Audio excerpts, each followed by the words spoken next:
విమోచక.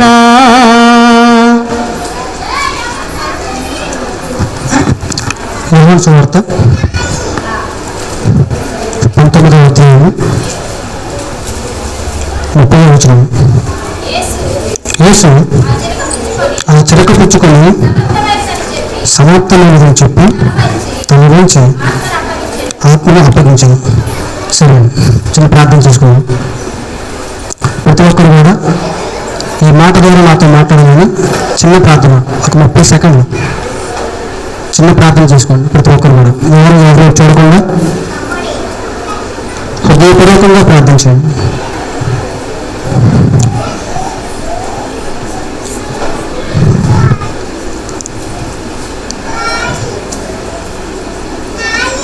అది కాదు, అదే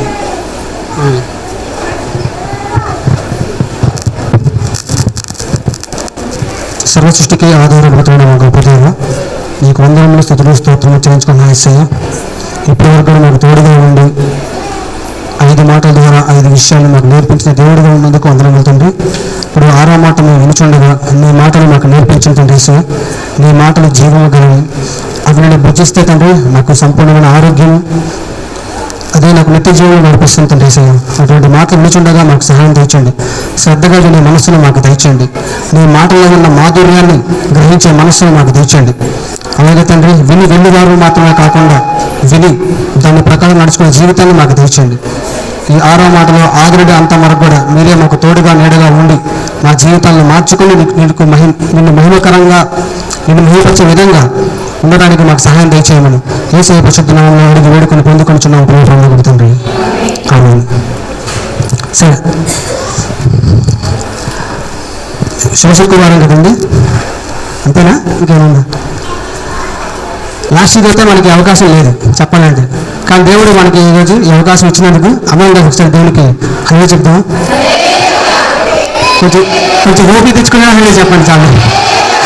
okay, very good, thank you. సరే, ఇక్కడ ఉన్న మాట ఏంటండి? సమాప్తమైనది. అంతేనా? సమాప్తమైనది. ఏం సమాప్తమైంది చెప్పండి? ఏం సమాప్తమైంది?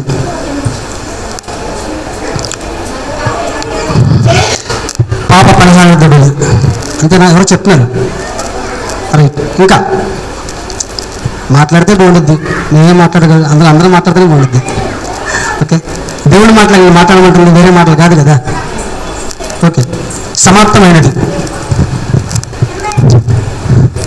సిలువలో దేవుడు చేసిన 6 పనులు చెప్తాను కదా. ఏం సమాప్తమైనవి తెలుసుకుందాం. మొదటిది సమాప్తము అంటే ఒకటి ముగించుట అనే అర్థం కూడా వస్తుంది. తర్వాత నెరవేర్చుట అనే అర్థం వస్తుంది. తర్వాత చెల్లించుట అనే సమాప్తంలో ఈ 3 అర్థాలు నిమిడి ఉన్నాయి. ముగించుట, నెరవేర్చుట, చెల్లించుట, సమాప్తం. సో యేసయ్య సిలువ మీద ఈ 3 పనులు చేశాడు. ఎలా చేశాడో తెలుసుకుందాం. అదేంటంటే దీన్ని టెటెలెస్టాయ్ అంటారు గ్రీకు భాషలో. సమాప్తమైనదనే మాటని టెటెలెస్టాయ్ అని అంటారు. సరే, ముగించాడు. ఏమి ముగించాడు, ఏమి నెరవేర్చాడు, ఏమి చెల్లించాడు అని తెలుసుకుందాం. మొట్టమొదటిగా యేసయ్య ఏమి సమాప్తం చేశాడంటే కనుక ఆయన యొక్క శారీరక శ్రమలు సమాప్తమైనది. శిలువ మీద యేసయ్య పడిన శ్రమ ఇక్కడ జీవించి ఉన్న మనము, మళ్ళీ యేసయ్య 2వ రాకడ తిరిగి వచ్చే వరకు కూడా ఎవరూ అటువంటి శ్రమలు పొందలేరు కూడా. అటువంటి శ్రమలు నీ నా కోసం యేసయ్య కల్వరి శిలువలో భరించాడు. ఏంటా శ్రమలు అంటే 39 కొరడా దెబ్బలు, భారమైన శిలువ, తనతో ఉన్నవారే అవమానించటం, ఉన్ని అపహాస్యం చేయటం, తల వంచి పిరుగుతులు కొట్టి నేను కొట్టింది ఎవరో చెప్పు అని హేళన చేయటం, తర్వాత చేతులకి కాళ్ళకి మేకులు ఒక్కొక్కటి 8 అంగుళాలు ఆల్మోస్ట్ మొదలెట్టి వేయటం. ఇవన్నీ దేవుడు పడ్డ శ్రమలు, శారీరక శ్రమలు. మనకి చిన్న పిన్నీసి ఇలా గుచ్చుకుంటేనే మామూలుగా చిన్న బ్లడ్ టెస్ట్కి వెళ్తే ఇలా గుచ్చితేనే మనం చాలా బాధపడతాం, అవునా కదా? అలాంటిది దగ్గర యేసయ్య అనేకమైన శ్రమలు. వీపుని అప్పచెప్పేశాడు యేసయ్య. కొరడా దెబ్బలు కొడుతుంటే వీపుని అప్పచెప్పేశాడు. మనం టీవీలో చూసినట్లయితే రకరకాల మనకు వ్యక్తులు కనబడతారు. ఆ ఉన్న వ్యక్తులు ఎవరు కూడా యేసుని పొందినవాడు కాదు, వాళ్ళు వ్యక్తులు మాత్రమే. దేవుడు ఒక్కడే. మనకేంటంటే ఎంతవరకు ఆయన బాధపడ్డాడు చూపించడం కోసం వ్యక్తులు ఉపయోగించుకున్నారు. ఇక్కడ దగ్గర యేసయ్య ఆ రోజు శిలువ భారం మోసిన రోజున నీరు లేకుండా 17 గంటలు అనుభవించాడు, నీరు తగ్గకుండా. అందుకే ఇందాక సిస్టర్ గారు చెప్పిన మాట దప్పికొనిచున్నాను. 17 గంటలు నీరు లేక ఘోర ఎండలలో. ఇప్పుడు మన 42 డిగ్రీలు ఉంది, అప్పుడు ఇంకా ఎక్కువ ఉండొచ్చు, తక్కువ ఉండొచ్చు చెప్పను. 5 నిమిషాలు మాట్లాడిన తర్వాత 6 నిమిషాలకు మంచిగా ఖచ్చితంగా రాదు. కానీ యేసయ్య 17 గంటల వరకు నీళ్ళు. తర్వాత శరీరంలో దగ్గర 5480 గాయాలు అయినాయి యేసయ్యకి. తర్వాత ఆయనకు వెనక భాగంలో, ఈ యొక్క వెనక భాగంలోనే 150 బలమైన గాయాలు అయినాయి. తర్వాత తలలో ముళ్ళు కిరీటం ఇలా గుచ్చారు కదా, మనం ఈత మట్టలు పట్టుకున్నప్పుడు పక్కవాడు గుచ్చితేనే వాడి తిడతాం, ఈయన తిడతాం, ఎదురుగా అందరినీ తిట్టేస్తాం ఆ ఒక నొప్పి భరించలేక. అలాంటిది యేసయ్యకి ఆ ఒక తలలో 17 గాయాలు అయ్యాయంట ముళ్ళు కిరీటం లోపలికి. ఒక్కొక్క ముళ్ళు వచ్చి మినిమం 3 అంగుళాల దాకా ఉంటుంది. తర్వాత దగ్గర యేసయ్య శిలువ మీద కాచిన రక్తము 6.5 లీటర్ల రక్తం. ఇదంతా ఆక్స్ఫర్డ్ యూనివర్సిటీ వారు ఇతర ఒక పుస్తకాలను పరిశోధించి తీసుకొచ్చిన సమాచారం. ఇంత శ్రమ, ఇంత శారీరక శ్రమ ఎవరి కోసం చెప్పాలి? ఇది కూడా చెప్పలేరా? సంతోషంగా చెప్పాలి. ఎవరి కోసం చేశారు యేసయ్య? మరి నా కోసం చేసిన సంతోషంగా చెప్పాలి కదా, అవునా కదా? నీ నా కోసం యేసయ్య ఇంత శ్రమ అనుభవించాడు. సో ఆయన యొక్క శారీరక శ్రమ అంతటితో సమాప్తమైంది. మనం కూడా అనేకమైన శ్రమలు అనుభవిస్తూ ఉంటాం. చెప్పాలంటే ఒకటి మనకుగా కలిగించుకునే శ్రమలు ఉంటాయి, ఒకటి ఎదుటివాడి వల్ల వచ్చే శ్రమలు ఉంటాయి, ఒకటి దేవుని వల్ల వచ్చే కొన్ని శ్రమలు ఉంటాయి. చూద్దాం. సాతాను పెట్టే శ్రమలు. సాతాను ఎవరిని శోధించాడంటే యోగుని శోధించాడు, అందరికి తెలిసిన విషయం ఇది. తర్వాత చూసినట్లయితే సౌలు ఏం చేశాడంటే దేవుడి గురించి ప్రకటిస్తున్న వారిని శ్రమల పాలు చేశాడు. ఒకటి సాతాను ద్వారా శోధించబడటం, 2 ఇతరుల ద్వారా మనం శోధించబడటం. నువ్వు చర్చికి వెళ్తున్నప్పుడు పెద్ద భక్తు పరులు అనే మాట అనొచ్చు, అలా కూడా శోధించబడినట్లకి. పాట పాడుతున్నప్పుడు మనం శోధించవచ్చు, వాక్యం చదివినప్పుడు శోధించవచ్చు. అనేకమైన శోధనలు మన చుట్టూ ఉన్నవాళ్ళు, మనతో ఉన్న వాళ్ళే రకరకాల శోధనలు చేయొచ్చు. సమస్తమును సహించాలి. శోధన సహించేవాడు ధన్యుడని యాకోబు పత్రిక 1:12 వచనంలో ఉంది. సో అలాగే అబ్రహాం మాత్రం యేసయ్య శోధించాడు. ఎట్లా అంటే అబ్రహాము ఇస్సాకుని ప్రేమిస్తున్నట్టున్నాడు బాగా. నువ్వు ఒక్కడే ఉన్నా, నీవు ప్రేమించిన, నీకు ఇష్టమైన అనే మాటలతో ఆయన గాయపరిచి అసలు ఇస్తాడా ఇవ్వడాన్ని టెస్ట్ చేయడం ద్వారా. యేసయ్య టెస్ట్ చేస్తే అది మనకు మంచిది. బంగారం ఎంత శోధిస్తే అదంతా బాగా వచ్చింది, దాని మాలిన్యం అంతా పోయిద్ది. యేసయ్య మనల్ని శోధిస్తే మనలో ఉన్న మురికి, అపవిత్రత, దేవునికి మన ఇష్టం లేని అన్నీ కూడా పోతూ ఉంటాయి. ఇక్కడ యేసయ్య నీ నా కోసం అంత శారీరక శ్రమ అనుభవించింది ఎందుకంటే కనుక నిన్ను పవిత్రుడిగా చేయటం, నీకు దేవుడికి ఉన్న సంబంధాన్ని తెగిపోయింది కాబట్టి ఆ సంబంధాన్ని తిరిగి కల్పించడం కోసం ఆయన అంత శ్రమని అనుభవించాడు. అది మొదటిగా అది సమాప్తమైంది, శారీరక శ్రమ సమాప్తమైంది. యేసయ్య శిలువలో చేసిన అదొక సమాప్తమైన పని. రెండో పని ఏంటంటే తండ్రి అప్పగించిన పని సమాప్తం చేశాడు. మొదటిది శారీరక శ్రమ సమాప్తమైంది, రెండవది తండ్రి చెప్పిన పని సమాప్తమైనది. ఒకసారి యోహాను సువార్త 5వ అధ్యాయం 36వ వచనం. ఫాస్ట్ చూస్తే త్వరగా వచ్చేస్తానండి. అయితే ఒకసారి యోహాను సువార్త 5వ అధ్యాయం 36వ వచనం. ఓకే. అయితే యోహాను సాక్ష్యం కంటే నాకు ఎక్కువైన సాక్ష్యము కలదు. అదేమనినా నేను నెరవేర్చుటకై తండ్రి ఏ క్రియలను నాకు ఇచ్చి ఉన్నాడో నేను చేయించున్న ఆ క్రియలే తండ్రి నన్ను పంపి ఉన్నాడని నన్ను గూర్చి సాక్ష్యం ఇచ్చుచున్నది. ఓకే. ఇక్కడ ఏంటంటే దేవుని యొక్క పని గురించి చెప్తున్నాడు. నేను ఒక పని మీద పంపబడ్డాను. దేవుని చిత్తాన్ని జరిగించడానికి వచ్చిన వాడును అని యేసయ్య తన గురించి సాక్ష్యం చెప్తున్నాడు.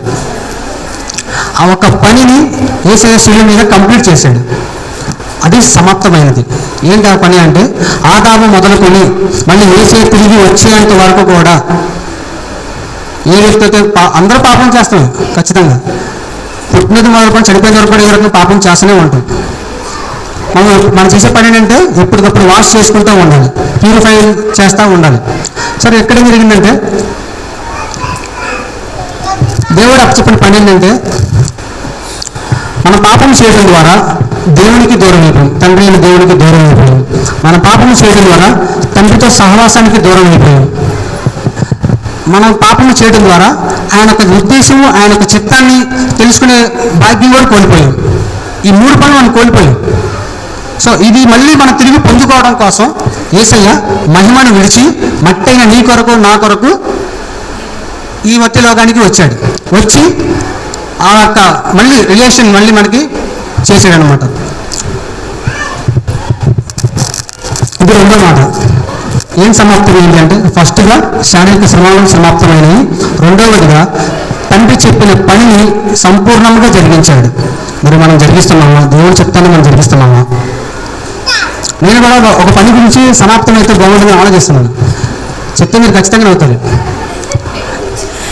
పెళ్లి గురించి కాదండి, అది సమాప్తం అవ్వదు, ఆరంభం అయితే చెప్పాలంటే మీరు కట్ట చెప్పాలి. ఓకే, సరే. సమాప్తం అంటే డ్యూటీ నుండి అయిపోయిన తర్వాత నేను ఇంటికి వెళ్తుంటే అడ్రోడ్ నుంచి మా ఇంటి దాకా ఒకటే సౌండ్ వస్తుంది. అది సమాప్తం అవ్వాలని కోరుకుంటున్నా. 7:30 వచ్చే సీరియల్ అర్థమైంది అనుకుంటా. నేను ఎందుకు చెప్తున్నానంటే అండి, మిమ్మల్ని నవ్వాలని కాదు, నేనేం కాదు, దాన్ని చూడటం ద్వారా దేవుని చిత్తాన్ని మీరు మర్చిపోతున్నారు. దేవుని చిత్తాన్ని మీరు తెలుసుకోలేకపోతున్నారు. మీ పట్ల దేవుని ఉద్దేశం మీరు కోల్పోతున్నారు. అది చెప్పాలని చెప్తున్నాను, అంతే. దయచేసి తప్పుగా అనుకోవద్దు, అర్థం చేసుకోండి, అపార్థం చేసుకోవద్దు. సరే, అర్థమైందనమాట. ఇది రెండో మాట. మొదటి మాటగా శారీరక శ్రమల సమాప్తం చేశాడు యేసయ్య. మనము అనుభవించే శ్రమలు కూడా దేవుడు సమాప్తం చేశాడు. రెండవదిగా దేవుని చిత్తాన్ని నెరవేర్చాడు. 7:30 వచ్చే సీరియల్ మాత్రమే కాదు, ఇంకా చాలా చూసేవాళ్ళు చూస్తూనే ఉంటారు. అవన్నీ మానుకోవాలి. అవి దేవునికి ఇష్టం లేని పనులు. దేవునికి ఇష్టం లేని పనులు చేయడం ద్వారా నువ్వు దేవుని చిత్తాన్ని జరిగించే స్త్రీగా పురుషుడిగా మీరు ఉంటున్నారా? దేవుని చిత్తం జరిగించిన నాడు నీవు ఒక శవంతో సమానం. ఇంకా చెప్పలేవు. నీ ఆత్మ ఎక్కడుంటుంది? సరే, నువ్వు ఇంట్రెస్ట్గా చూస్తున్నావు, సడన్గా చనిపోయావు, నువ్వు ఎక్కడ ఉంటావు? మీరే క్వశ్చన్ చేసుకోండి. నేను ఆన్సర్ చెప్పలేను. తీర్పు తెచ్చే హక్కు నాకు లేదు, చెప్పడం వరకే నాకు. సరే, మూడోది. నెక్స్ట్ ఏం నెరవేర్చబడింది? ధర్మశాస్త్రం నెరవేర్చబడింది. ధర్మశాస్త్రంలో ఉన్నది దేవుడు నెరవేర్చాడు. మత్తయి సువార్త 5వ అధ్యాయము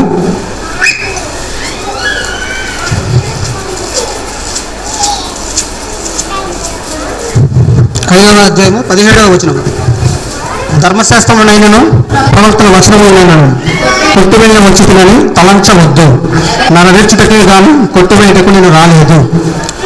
ఓకే, సో ధర్మశాస్త్రంలో ఏవైతే ఉన్నాయో వాటన్నిటినీ యేసయ్య నెరవేర్చడానికే వచ్చాడు, వాటిని కొట్టువేయడానికి కాదు. సో అది సమాప్తమైంది. ధర్మశాస్త్రంలో ప్రతీది కూడా యేసయ్య సంపూర్ణంగా జరిగించాడు. అది సమాప్తమైంది. మూడవదిగా తర్వాత ఇవన్నీ ముగింపులు. మరి చెల్లింపులు. ఒక పని టాస్క్ కంప్లీట్ అయిపోయింది, ఇప్పుడు చెల్లిస్తున్నాడు. ఏంటో చెల్లించడం అంటే పాపపు రుణము చెల్లించుట. దీన్ని ర్యామ్సమ్ పే అంటారు. ఎట్లా అంటే లోకాసు వార్త 19:10 తీయొద్దు, తెలిసిన వాక్యం. నశించిన దానిని వెతికి రక్షించుటకు మనుష్య కుమారుడు వచ్చెను.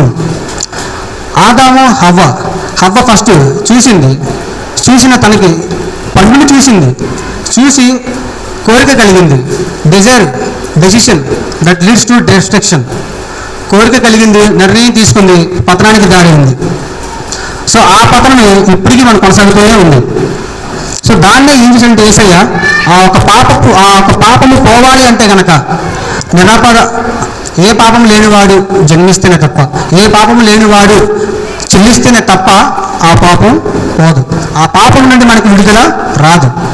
అందుకోసమే యేసయ్య పరలోకం నుండి భూమికి వచ్చి అంత శ్రమను అనుభవించి దేవుని చిత్తాన్ని జరిగించి నీ ధర్మశాస్త్రాన్ని కొట్టివేయకుండా అమలుపరిచి నెరవేర్చి నా పాపాలన్నింటినీ ఒక సిలువలో తుడిచివేశాడు, లేకపోతే కొట్టివేశాడు. నీకు నాకు అన్నంత దూరాన పడివేశాడు. ఈ పని సమాప్తమైనది. వీటి ద్వారా మనం యేసయ్య ఒక రక్తము ద్వారానే, ఆయన చేసిన ఒక పని ద్వారానే మనము దేవుని ఎదుట ఇలా నిలబడగలుగుతున్నాము, దేవుని ఎదుట ఇలా మాట్లాడగలుగుతున్నాము. మనం ప్రార్థన చేయడం కూడా రాదు చెప్పాలంటే. ఉచ్చరింప శక్తి అనే ఊళ్ళతో ఆయన మన ఎందుకు ప్రార్థిస్తున్నాడు బైబిల్ మాట సెలవిస్తుంది. ఆయనే మన పక్షాన ఉండి మాట్లాడుతున్నాడు దేవునితో. లేకపోతే మనం ఏ పాటి వారము ఉన్నా కదా, ఏ పాటి వారము మనం మిన్నెల్లి వారము, చిన్న పురుగు వంటి వారము, పెంట వంటి వారము. మన క్రియలను బట్టి, మనం చేసే పనులు బట్టి, మన ఆలోచనలు బట్టి, దేవునికి అసహనం చేసే పని బట్టి మనం మిన్నెల్లి వారము. సో వీటన్నిటి నుండి దేవుడు మనకి ఏం చేశాడంటే ఆ పాపముని సమాప్తపరిచాడు, పాపముని తీసివేశాడు. చివరిగా ప్రవచనాలు నెరవేరబడ్డాయి. దగ్గర శిలువ మీద ఉండి, అంటే యెరూషలేము ఎప్పుడైతే బేతనియా బేత్బేగా ఒక ఉండి ఆ గాడిద మీద తిరిగి వస్తున్న యెరూషలేము ఎంటర్ అయినప్పటి నుంచి తిరిగి మళ్ళీ గొల్గొతాలో యేసయ్య శిలువ వేయబడ్డేంత వరకు కూడా దగ్గర 25 నుంచి 30 ప్రవచనాలు నెరవేర్చబడ్డాయి. ఆయన మాట్లాడిన ప్రతి మాట కూడా పాత నిబంధనలో ఉన్న మాటలే, అన్నిటినీ నెరవేర్చబడ్డాయి. ప్రవచనము అంటే జరగబోయేది చెప్పటం. జరగబోయేది ఇప్పుడు ఈ లోకంలో చాలామంది చెప్తారు, సోది చెప్పేవాళ్ళు కూడా చెప్తారు, సోది అమ్మ సోది అని చెప్తారు. మనలో చాలామంది చూపించుకునే కూడా ఉన్నారు. ఎందుకు చూపించుకుంటారో అర్థం కాదు. నీలో ఉన్న బాధ దేవుడు చెప్పు, ఆయన చూస్తాడు నీ బాధ. వాళ్ళు చెప్తే వాళ్ళు ఏం చేస్తారు? అవునా కదా. ఇక్కడ ప్రవచనం నెరవేరబడ్డాయి. ఎట్లా చూడండి, ఇది మనిషి యొక్క కోరికను బట్టి. సోది చెప్పేవాళ్ళు నీ గురించి తెలుసుకుంటారో లేకపోతే తెలియదు, కానీ వాళ్ళు చెప్తారు. ఆయన నెరవేరితే తెలియదు. ఇక్కడ ప్రవచనాలు ఎలా మాట్లాడతారో చూద్దాం ఒకసారి. పేతురు రాసిన 2వ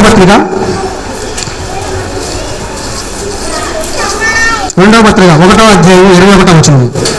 ఏలయనగా ప్రవచనము ఎప్పుడునూ మనుషులు ఇచ్చిన బట్టి కలగలేదు, కానీ మనుష్యులు పరిశుద్ధాత్మ వలన ప్రేరేపింపబడిన వారే దేవుని మూలముగా పలికిరి.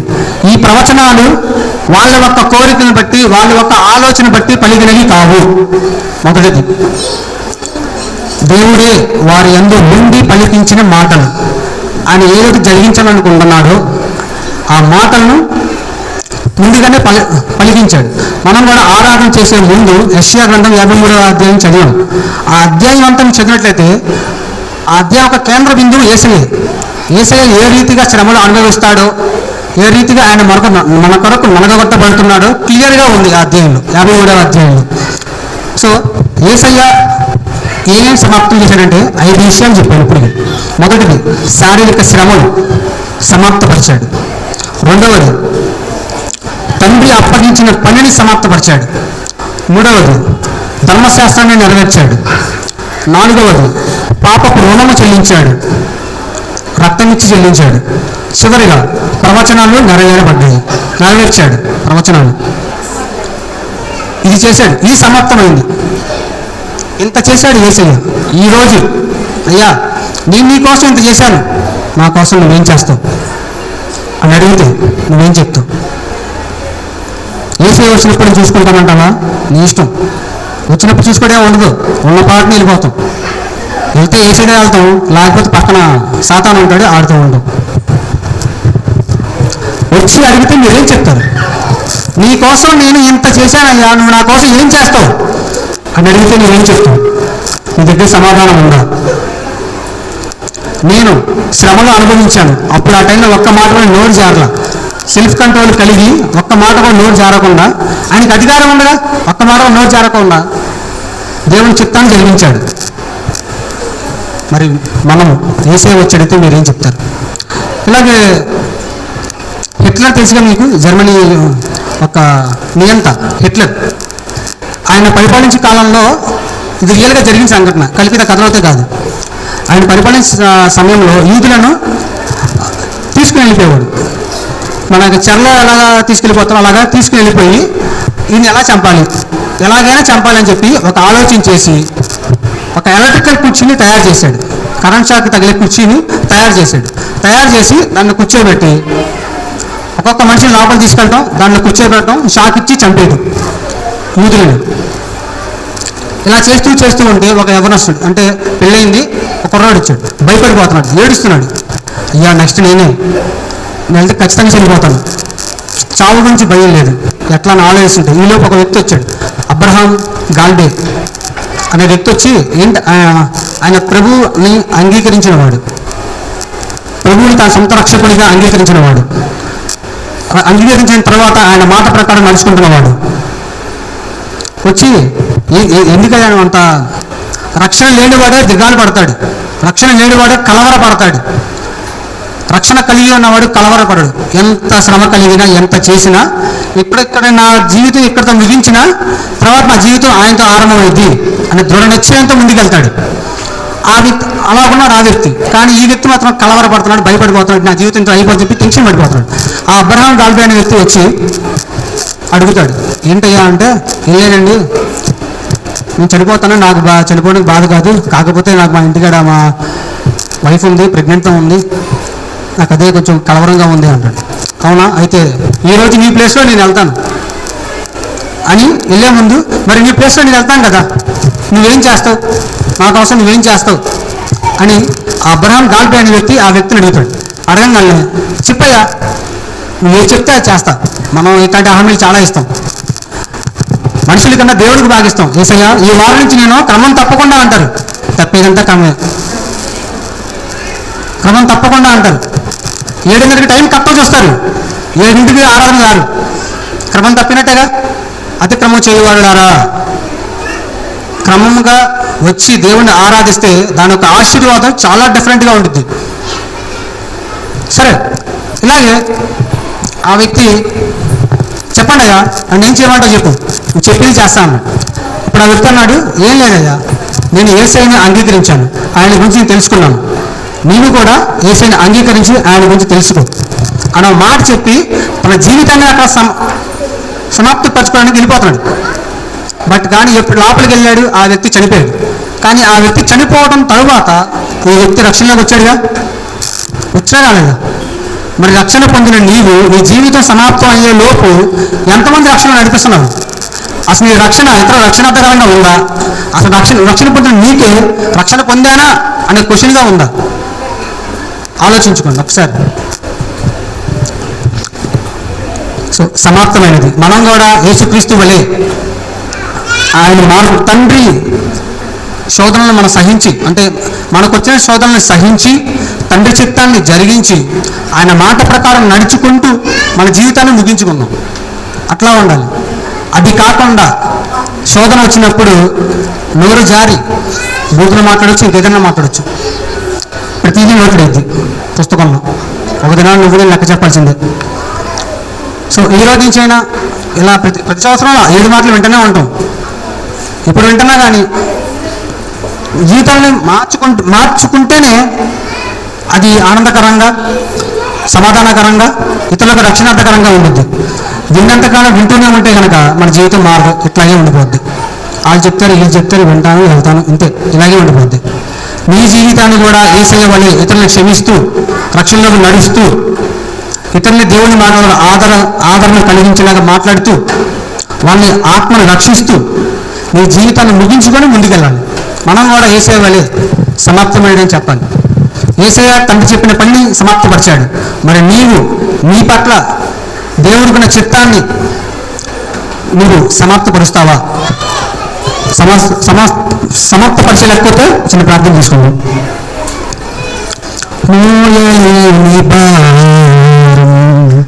నా కొరకు మోసితివే, ఏమిచ్చి రుణం తీర్చుకుందువే యేసువా, ఏమిచ్చి రుణం తీర్చుకుందువే యేసువా. ఏమిచ్చిన రుణం తీర్చుకుంటాను. కన్నీటితో ఆయన పాదాలను కడిగినా ఆయన రుణము మనం తీర్చలేము. నిత్యం స్థుతించినా ఆయన రుణము మనం తీర్చలేము. మనం తీర్చగలిగేది ఒకటే, ఆయన చిత్తాన్ని జరిగిస్తూ ఉండటం. యేసయ్య, మీరు ఏ రీతిగా తండ్రి మాట చొప్పున జరిగించారో మేము కూడా ఈ రోజు నుంచి మీ మాట ప్రకారంగా మేము జరిగిస్తాం.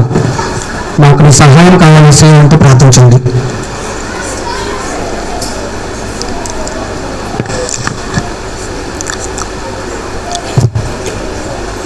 ఈ మాట ద్వారా నేను ఏం నేర్చుకున్నాము ఒక నిర్ణయం తీసుకొని ప్రార్థించండి. ఏం నేర్చుకోకపోతే కనుక వచ్చే సంవత్సరం దేవుడు మీతో మాట్లాడతాడు.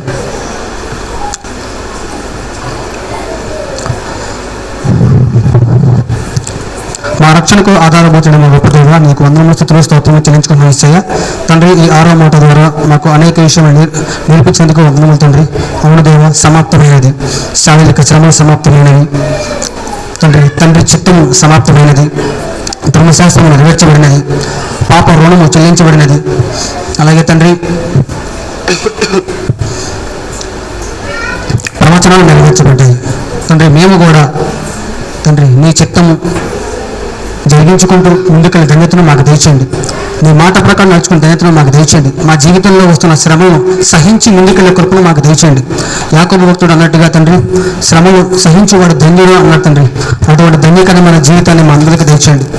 ఈ మాట ద్వారా మీరు మాకు అనేక విషయాలు నేర్పించేందుకు వందనములు యేసయ్య. తరువాత మాట చెప్పేవారిని కూడా తండ్రి మీరు నడిపించి బలపరిచి స్థిరపరిచి మా హృదయాలకు నీ మాట ద్వారా మా హృదయాల్లో నీ మాటలు ఉంచి దాని ప్రకారం నడుచుకునే జీవితాన్ని దయచేసి విశ్వసిస్తూ యేసయ్య పరిశుద్ధం అడిగి వేడుకొని పొందుకొనిచున్నాం తండ్రి. ఆమేన్. అందరికీ వందనాలు. Thank you.